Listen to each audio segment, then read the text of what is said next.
বৰ দুখৰ দিন আমাৰ বাবে।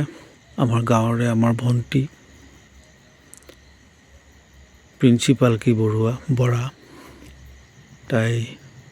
এটা পথ দুৰ্ঘটনাত নিহত হৈছে। ঘটনাটো হৈছে মানে তাই সন্ধিয়া সময়ত চেণ্টাৰলৈ কিবা বজাৰ কৰিবৰ কাৰণে গৈ আছিলে।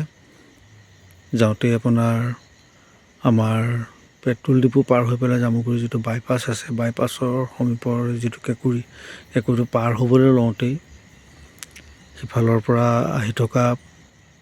এখন দ্ৰুতবেগী বলেৰ' বাহনে তাইক মহতিয়াই থৈ যায় আৰু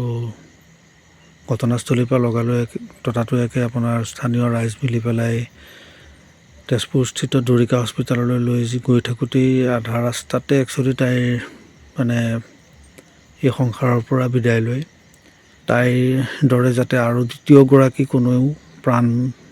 আহুতি দিবলগীয়া নহয়, তাৰ প্ৰতি যাতে প্ৰশাসন সজাগ হয়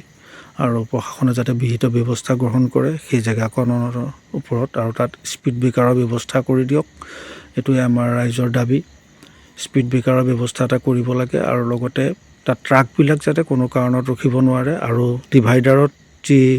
আপোনাৰ অলাগতিয়াল জংঘল কিছুমান হৈছে, জংঘলটোৰ কাৰণেও এতিয়া বিশ্বনাথ চাৰিআলি দিশটো এইপিনৰ পৰা আহোঁতে যদি ঘপককৈ স্কুললৈ যাবলগীয়া হয়, মানুহৰ স্কুলত ল'ৰা ছোৱালী থ'বলৈ আহে, সেইখিনিতে ওচৰতে আপোনাৰ দুখনকৈ স্কুল আছে, নদুৱাৰ জাতীয় বিদ্যালয় আৰু এইপিনে আপোনাৰ নৰ্থ ইষ্ট পাব্লিক স্কুল। তাত অভিভাৱকসকলে যাতে নিজৰ সন্তানক থ'বলৈ আহোঁতে জেগাডোখৰ মুকলি হৈ থাকে আৰু কোনো ধৰণৰ যাতে তেনেকুৱা আৰু যাতে এনেকুৱা অপ্ৰকৃতি মানে অসহ্যকৰ খুব মৰ্মান্তিক